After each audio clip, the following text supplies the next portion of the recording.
Dans l'assemblée des saints, assoiffé je me tiens, que ton onction descende sur moi. Conscient que mon destin est dans le creux de ta main, que ton onction descende sur moi. Je suis disposé, assoiffé, que ton onction descende sur moi. Je suis disposé, assoiffé, que ton onction descende sur moi.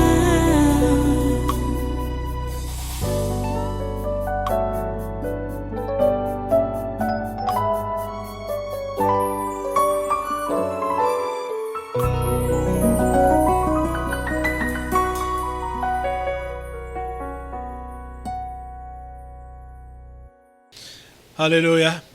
Voilà, tu vas rester debout, hein? Tu prends ta Bible. Prends ta Bible. Nous allons partir aujourd'hui dans l'évangile de Jean. Allons dans l'évangile de Jean, au chapitre 6. Jean chapitre 6. Je vais vous rappeler que l'interpellation de Dieu dans Jérémie 8, là, ce n'est pas encore fini. Hein?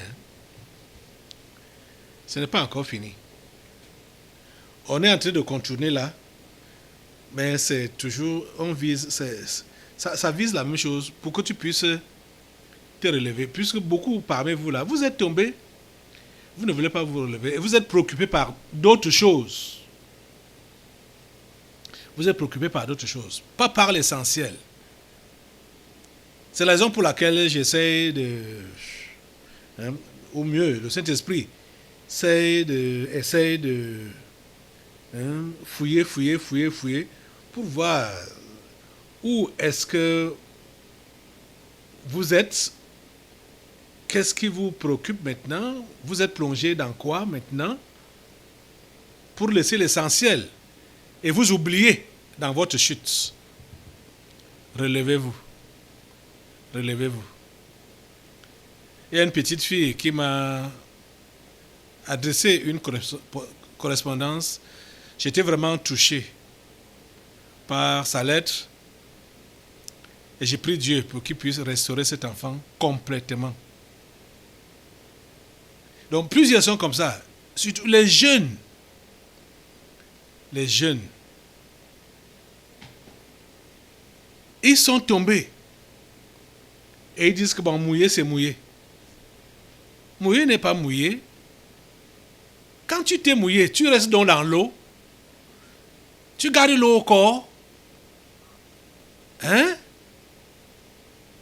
N'est-ce pas, tu te mouilles, tu sors et tu t'essuies, et tu t'échanges, même si tu es tombé avec tes habits, tu t'échanges. Est-ce que l'on tombe sans se relever? Relevez-vous. C'est l'interpellation de Dieu. Relevez-vous. Regardez ce que nous sommes en train de vivre. Et les amis, nous avons commencé avec le sujet chaud du moment.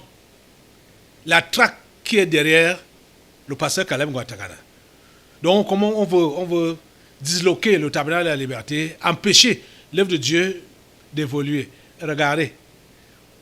Vous autres alors, les jeunes, la jeunesse, les enfants, vous, à qui on vous laisse cet héritage, vous vous laissez distraire par des convoitises charnelles. Oh mon Dieu.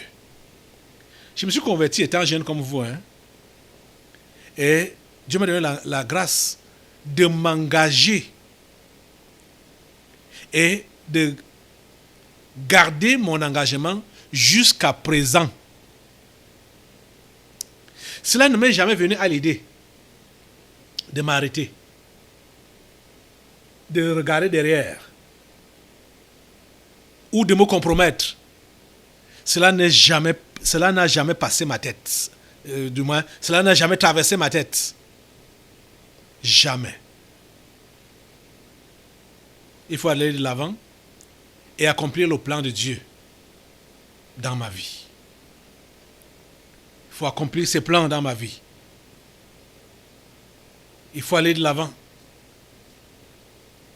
Nous serons responsables de tout ce qui va se perdre sous nos yeux comme ça là. Alors que nous avions la possibilité de les racheter, de les sauver. Mais parce que nous voulons plaire à notre moi et à notre chair, on reste couché dans sa bêtise. Relevez-vous. Ok. Jean chapitre 6. Jean chapitre 6. Je vais commencer juste la lecture.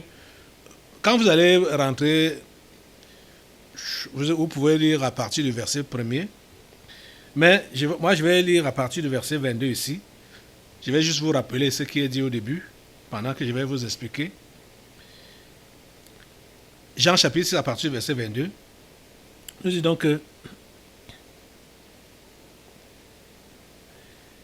la foule qui était restée de l'autre côté de la mer avait remarqué qu'il ne se trouvait là qu'une seule barque et que Jésus n'était pas monté dans cette barque avec ses disciples, mais qu'il était parti seul.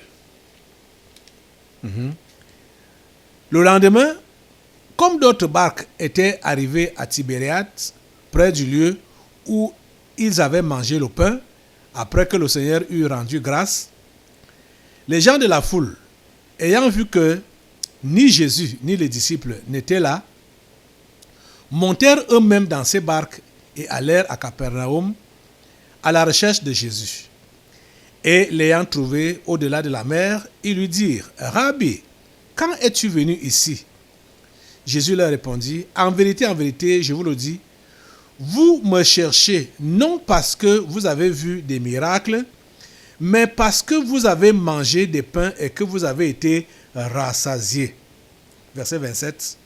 « Travaillez non pour la nourriture qui périt, mais pour celle qui subsiste pour la vie éternelle, et que le Fils de l'homme vous donnera, car c'est lui que le Père, que Dieu a marqué de son sceau. » Ils lui dirent, « Que devons-nous faire pour faire les œuvres de Dieu ?»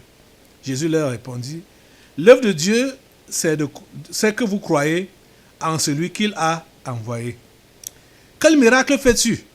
Quel miracle fais-tu donc? » Lui dirent-ils, « Afin que nous le voyions et que nous croyions en toi. Que fais-tu? » On va s'arrêter à ce niveau-là. Vous allez lire tout ce chapitre 6 après, pour votre édification. Mais prions le Seigneur.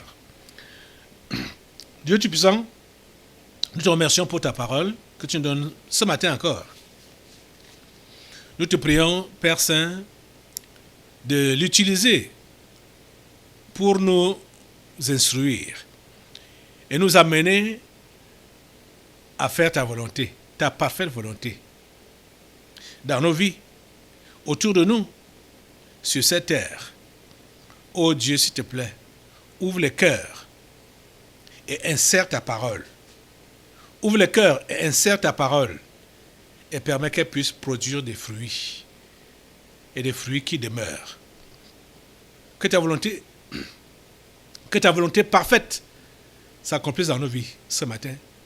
Au nom de Jésus, nous avons prié. Amen. Asseyez-vous.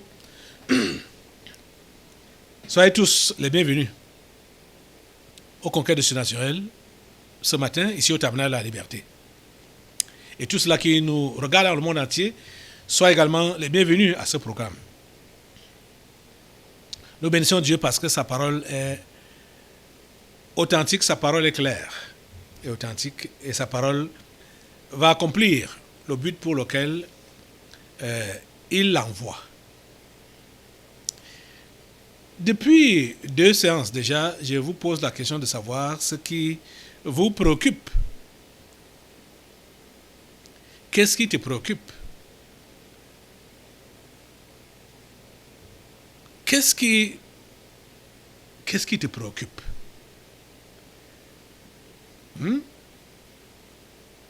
Tu es préoccupé par quoi? Aujourd'hui, tu travailles pourquoi? Le travail est toujours une occupation, une préoccupation. Voilà, le texte qu'on a lu, on a pris au milieu. On n'a même pas fini. Jésus a nourri des milliers de personnes. Ils étaient 5000 hommes. On n'a pas compté les femmes et les enfants. C'était 5000 hommes qu'il avait nourris. Et il est parti. Les gens qu'il avait nourris ont remarqué qu'il n'a pas pris le bateau pour traverser. Eux-mêmes ont pris le bateau pour le poursuivre. Le lendemain, ils l'ont poursuivi. Quelqu'un comme moi ou comme toi pouvait penser que ces gens ont poursuivi Jésus parce qu'ils avaient cru, ils ont vu le miracle et ils ont cru au miracle, ils ont cru en Jésus, ils ont cru à ce qu'il leur enseignait et ils voulaient continuer à le suivre et à être instruits par lui. Pourtant, ce n'était pas le cas. Ce n'était pas le cas. Je crois que beaucoup de gens, ceux qui sont là, beaucoup de gens sont ici, qui ont la mentalité de ces gens que Jésus a nourris. Et beaucoup de ceux-là qui sont tombés et restés couchés ont également cette mentalité. C'est quelle mentalité? Ce n'est pas la mentalité d'être avec Jésus parce qu'on aime sa parole ou parce qu'on l'aime. Et quand on aime sa parole, et parce qu'on veut respecter sa parole, on vient vers Jésus juste à cause de nos intérêts personnels. Nos intérêts personnels. Et vous allez voir que quand celui-là voit que ses intérêts personnels sont maintenant hypothéqués, Jésus ne prend plus soin comme il a commencé. Il va se décourager pour dire, il me donne encore quoi? Ça me sert à quoi de le suivre? Ça me sert à quoi d'aller à l'église? Ça me sert à quoi de continuer la chrétienté? Ça me sert à quoi? Ça me donne quoi? Pourquoi? Parce que leurs intérêts personnels ne sont plus rencontrés comme ils l'auraient voulu. Ces gens, vous voyez comment on nous a, là on a pris la lecture. Ils étaient à la suite de Jésus et ils n'ont pas caché. Ils n'ont pas caché cela à Jésus. Au verset 25, on nous dit que, et l'ayant trouvé au-delà de la mer, il lui dit, Rabbi, quand es-tu venu ici? Maître, quand es-tu venu ici?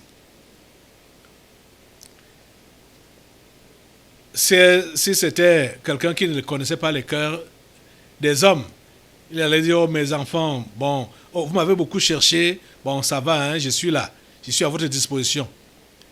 Mais Jésus connaissait les motivations de ces gens. Pourquoi est-ce qu'ils le cherchaient? Eux-mêmes connaissaient aussi leurs motivations, mais ils ont camouflé ça avec l'esprit de la religion. Vous voyez comment quand ils viennent, ils disent Rabbi. Ils l'appellent Rabbi. Vous voyez, maître. On dirait qu'ils étaient réellement les disciples. Pourtant, c'était juste des affamés qui voulaient encore manger.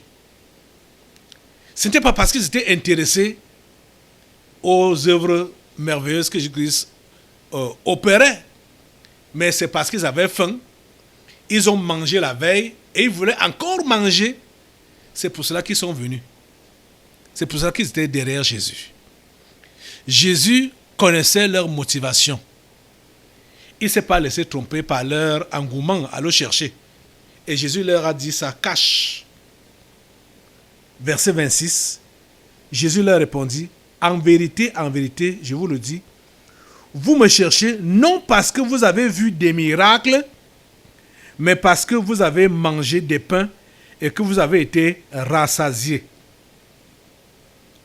Vous voyez? Voilà des motivations des gens à être derrière Jésus à cause de leur intérêt personnel. Certains parmi vous, quand on vous a présenté Jésus pour la première fois, ou on peut dire, bon, vous l'avez rencontré pour la première fois, d'emblée là, il a eu à faire des choses dans votre vie. Vous donner à manger, exaucer vos prières, résoudre certains problèmes et tout ça là. Il a eu à faire ça. Parce que ce n'est pas évident que quelqu'un continue à suivre Jésus sans que Jésus ait eu à faire quelque chose dans la vie de cette personne-là. C'est parce que Jésus a eu à faire quelque chose qu'il espère que Jésus va continuer à faire encore. Et le plus souvent, c'est des choses éphémères sur lesquelles on s'accroche. Donc des choses qui ne durent pas. Que Jésus l'a fait, il va encore le faire. Donc pour ces gens-ci, Jésus nous a donné à manger, il va encore nous donner à manger. Donc on doit aller à sa recherche, on doit aller à sa poursuite. Vous voyez les raisons? Des raisons basées foncièrement sur la chair. Des motivations égoïstes.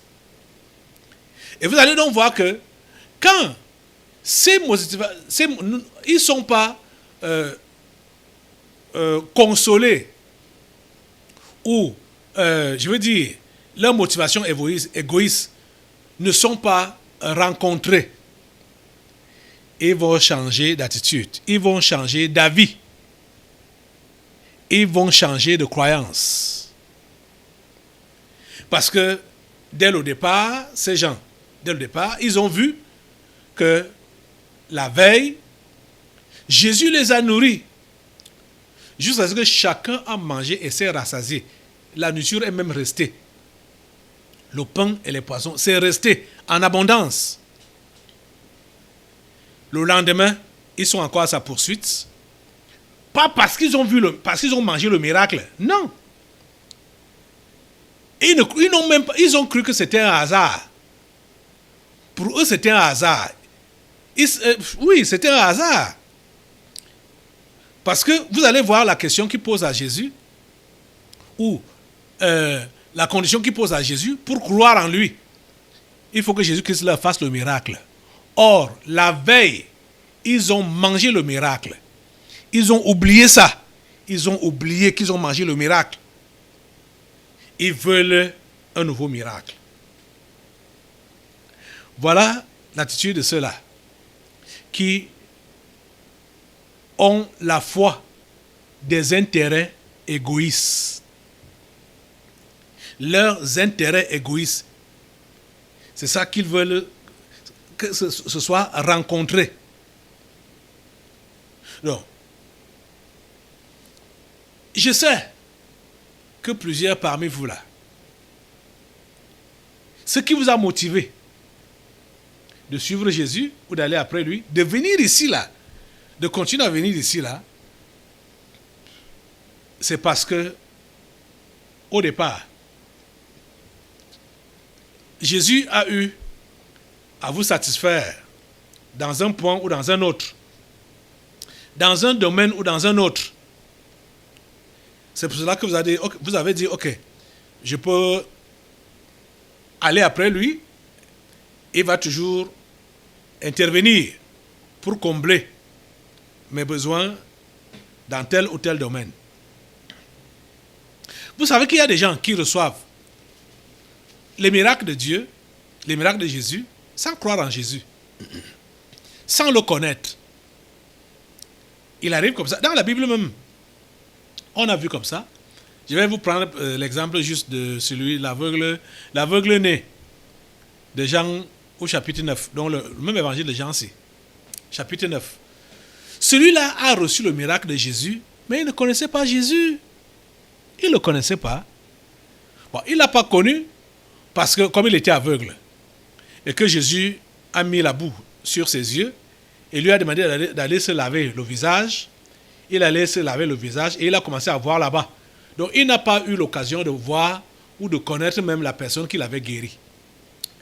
Mais il arrive que plusieurs aujourd'hui reçoivent les miracles comme ça de la part de Jésus, mais sans connaître Jésus, sans voir Jésus.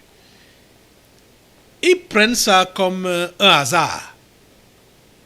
Bon, c'est vrai que l'homme de Jean 9 était différent de ces gens dont on vient de lire l'histoire. Ces gens dont on vient de lire l'histoire, eux, c'était volontairement qu'ils ont refusé de croire au miracle. Et volontairement, ils voulaient seulement que leurs besoins soient toujours comblés par Jésus. Ils ont trouvé quelqu'un qui pouvait les nourrir et nourrir leur famille chaque jour. Donc, ce qu'il enseignait, ce qu'il faisait, ça ne leur disait rien. Ce n'était pas leur problème là-bas. Leur problème, c'était avoir leurs besoins rencontrés. C'était tout. Toi, par exemple, tu es là aujourd'hui. Je ne sais pas ce qui t'a maintenu ici à l'église. Peut-être tu as eu l'un de ces miracles, tu as eu l'une de ces guérisons ou l'une de ces délivrances. Mais est-ce que tu as connu donc Jésus? Est-ce que tu as cru en Jésus? Est-ce que tu as cru en Jésus? Est-ce que tu as reconnu que c'est lui qui a opéré ces miracles-là dans ta vie? Pour que tu puisses donc te donner à lui entièrement. Puisque, écoutez, ils ont posé la question à Jésus de savoir que devons-nous faire pour faire les œuvres de Dieu. Qu'est-ce que Jésus leur a répondu? L'œuvre de Dieu, c'est que vous croyez en celui qui l'a envoyé. Vous voyez? L'œuvre de Dieu, c'est que vous croyez en celui qui l'a envoyé. Jésus leur a donné le miracle. Ils ont mangé le miracle. Mais ils ne croyaient pas en Jésus. Ils ne croyaient pas à l'envoyé de Dieu. Parce que ça peut être étonnant. Mais c'est ça la vérité. Que quelqu'un puisse recevoir un miracle de Dieu, un miracle de Jésus, mais ne croit pas en Jésus. Voilà un cas. Et toi-même, tu es aussi un cas. Parce que plusieurs parmi vous là, vous avez reçu quelque chose de Jésus. Ça, c'est clair. Il vous a touché dans un domaine ou dans un autre.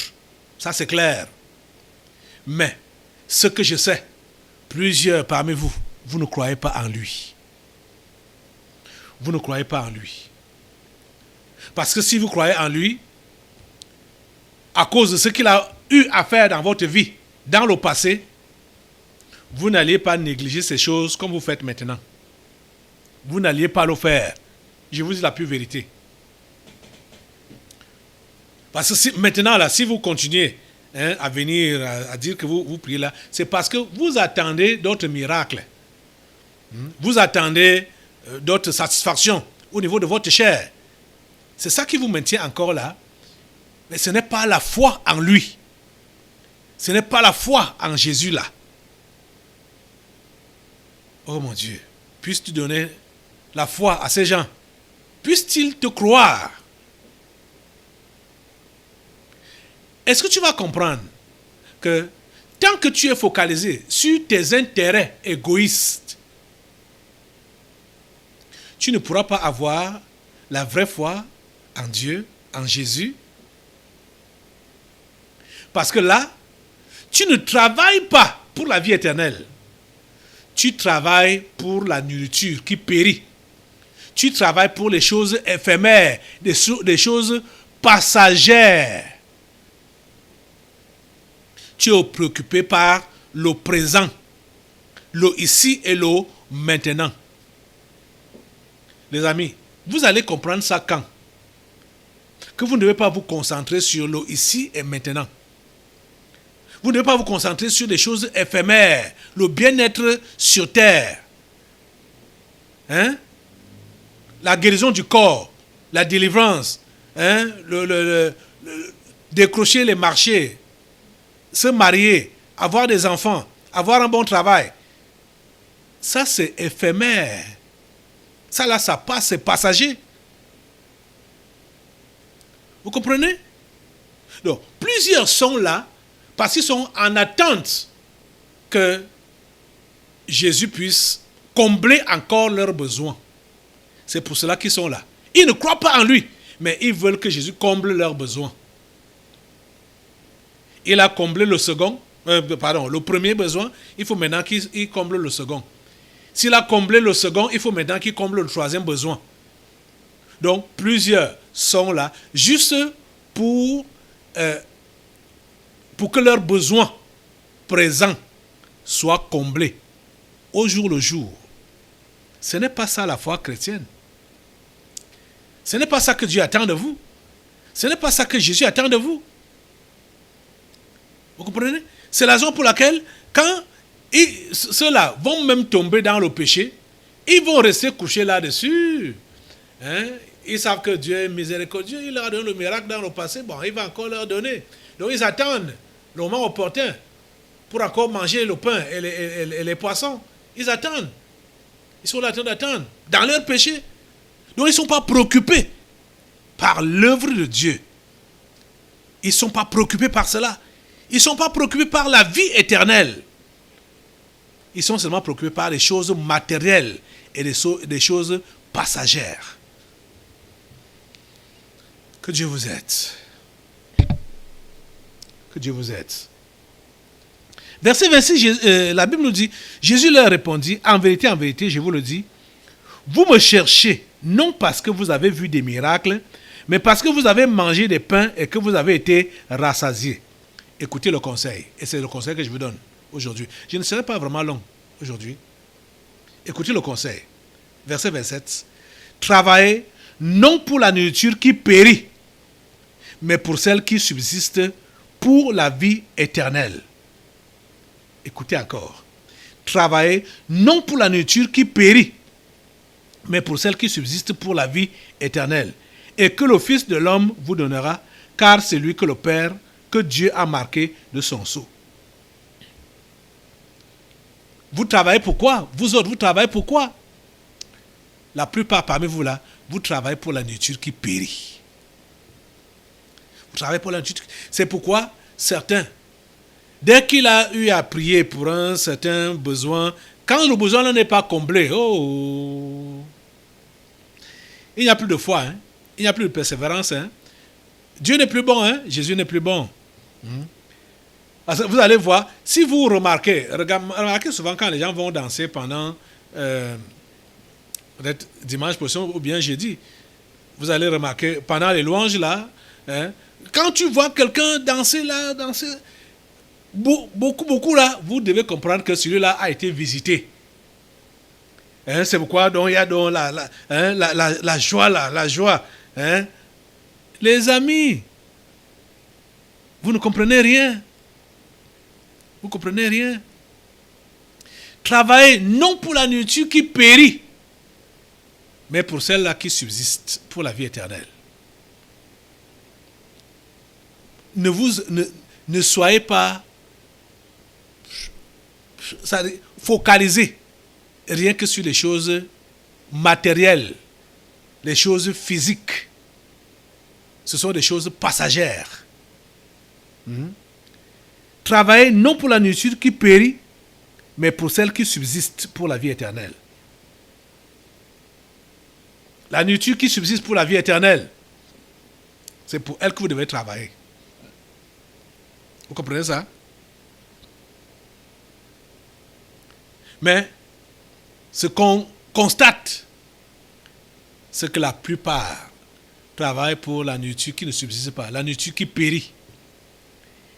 Et leur prière tourne autour des choses périssables qu'ils demandent à Dieu, qu'ils réclament à Dieu.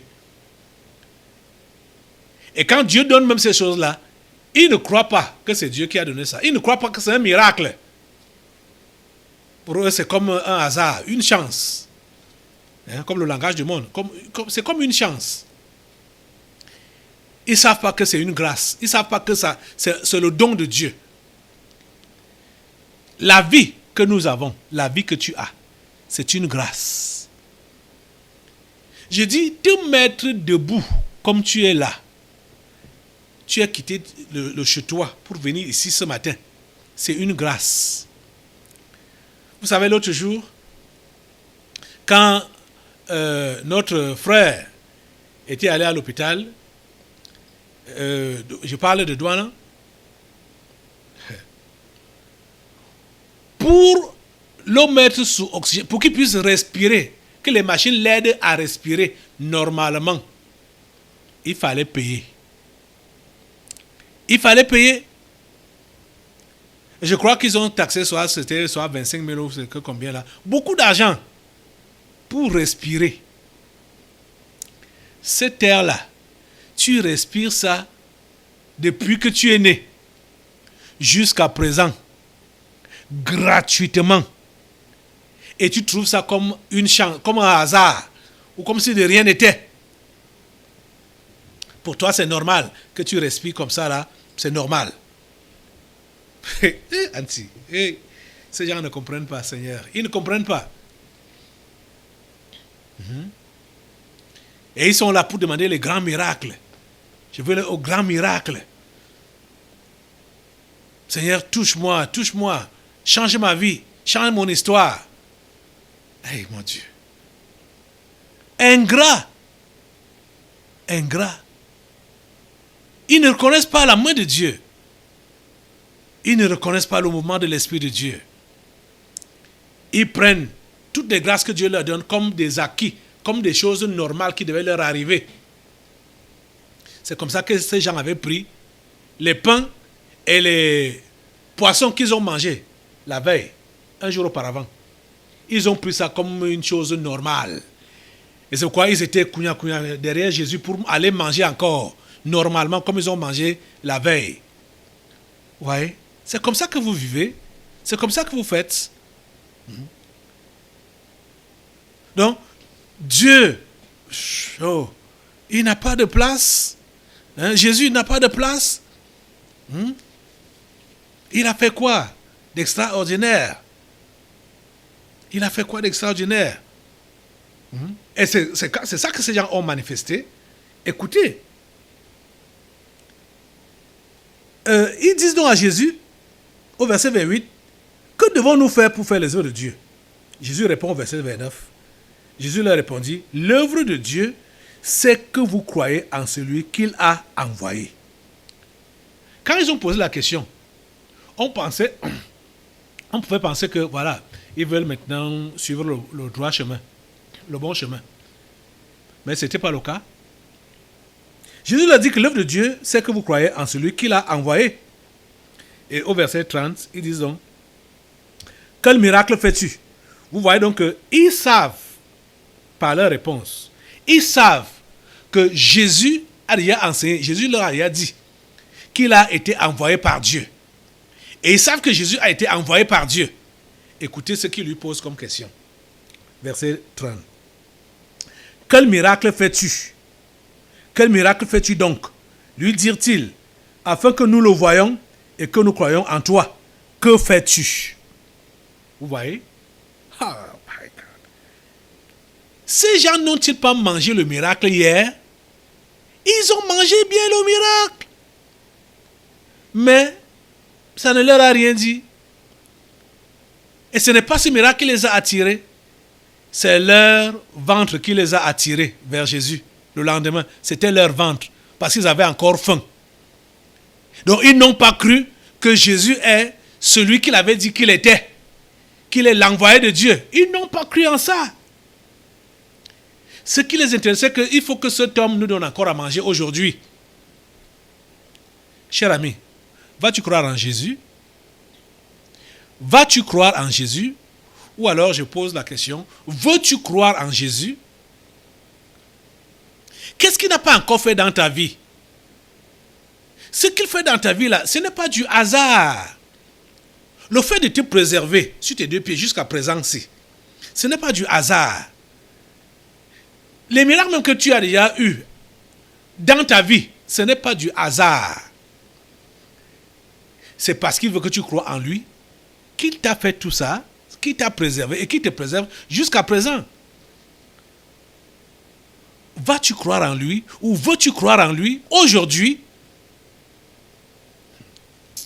Oh Seigneur, donne-leur de te croire. Donne-leur de te croire.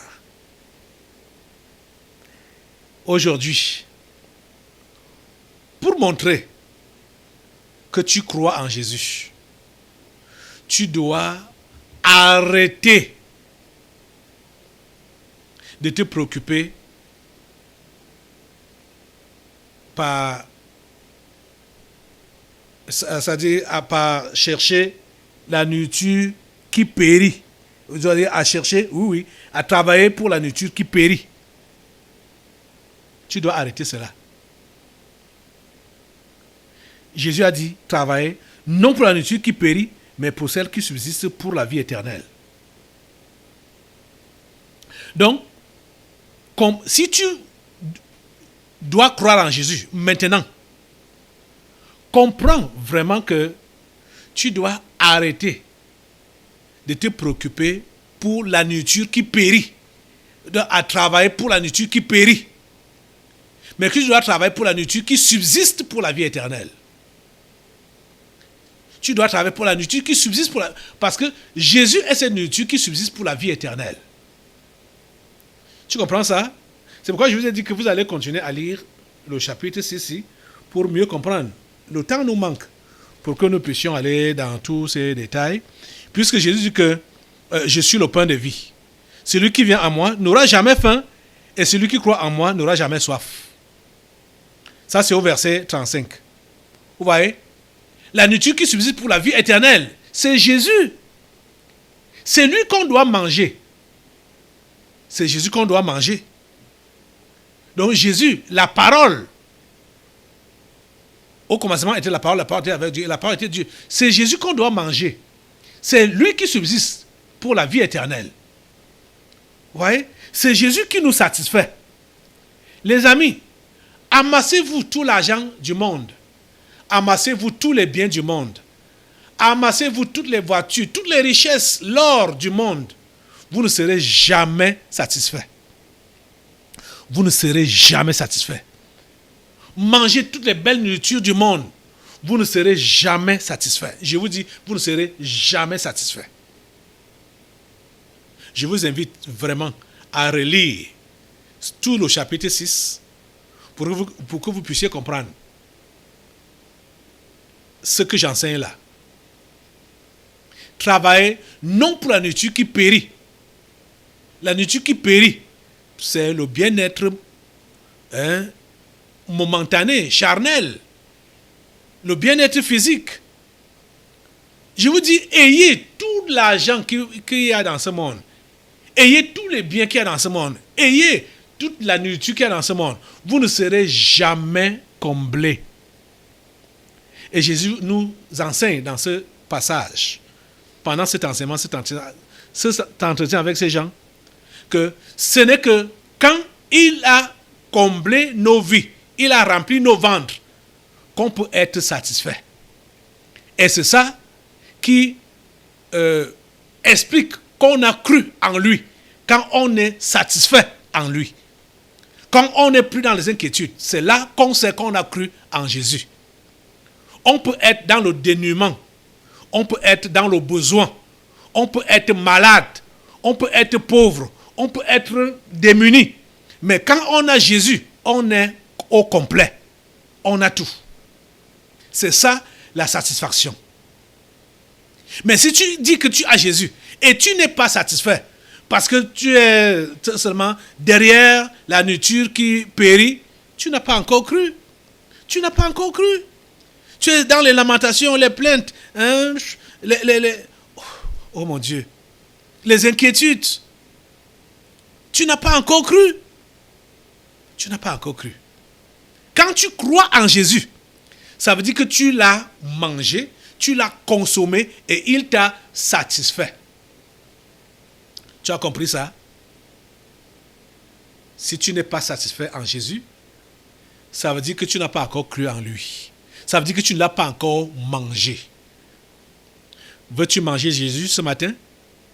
Lève-toi sur tes deux pieds. Il est la parole. Il est la parole. C'est lui la parole. C'est lui que tu dois consommer. Aujourd'hui, tu te dis, tu dois travailler pour la nourriture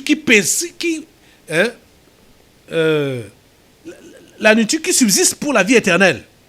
Et cette nourriture qui subsiste pour la vie éternelle, c'est lui-même, Jésus. C'est lui-même, le pain de vie. C'est lui-même, c'est Jésus, le pain de vie. La nourriture qui subsiste pour la vie éternelle. Quand tu l'as, tu es satisfait. Tu ne vas plus promener les regards inquiets, chercher à gauche et à droite, chercher les satisfactions à gauche et à droite, parce qu'en lui, tu es satisfait. Ô Seigneur, lève tes mains, tu dis, ô Seigneur, viens remplir mon cœur, viens remplir ma vie, viens remplir mon ventre. Viens me remplir, Seigneur. S'il te plaît, je me donne entièrement à toi. Je te prends comme la nourriture qui subsiste pour la vie éternelle. Je veux vivre éternellement. Seigneur, laisse-moi te consommer. À partir d'aujourd'hui, je ne veux plus résister, je ne veux plus argumenter avec ta parole, avec tes enseignements. J'accepte tout, afin d'être comblé en toi. J'accepte tout, afin d'être comblé en toi. Merci Seigneur. Je te dis que Jésus-Christ te comble, que tu aies des maris ou pas, que tu aies un emploi ou pas, que tu sois malade ou en santé, quelle que soit ta condition, Jésus te satisfait. Et il doit toujours te satisfaire. Ne le poursuis pas parce que tu veux les miettes qui périssent. Tu dois croire en lui, le consommer et demeurer satisfait en lui. Merci Père Saint pour ces hommes et ces femmes qui sont donnés à toi maintenant et qui trouvent en toi leur satisfaction. Au nom de Jésus, j'ai prié. Amen. Asseyez-vous. Nous allons maintenant passer aux délivrances prophétiques. Dans l'assemblée des saints, assoiffé je me tiens, que ton onction descende sur moi. Conscient que mon destin